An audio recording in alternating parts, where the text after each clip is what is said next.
How long would it take the United States to actually get Golden Dome up and running? Well, that's a good question because, as I kind of intimated, we don't actually know what it is.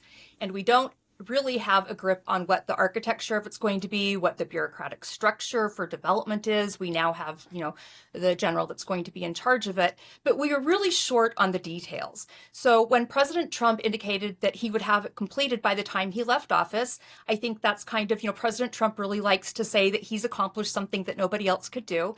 And that may be true that he will ramp up the industrial base and, put a lot of money into research and development, especially on the space side.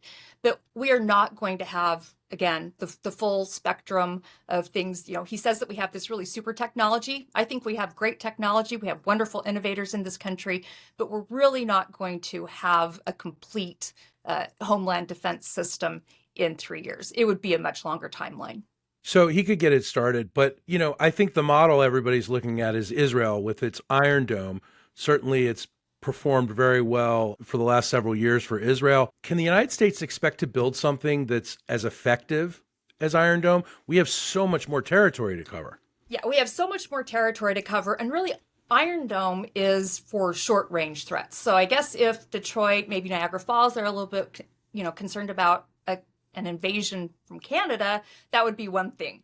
But we're looking at something that would be detecting and tracking hypersonic threats and, massive drone swarms, things that would be much larger. Obviously, we talk about Iron Dome as Israel's air defense system, but they have other layers. They have David Sling, they have Arrow for much more complex and sophisticated threats. So we're really talking about something that is on the more sophisticated side.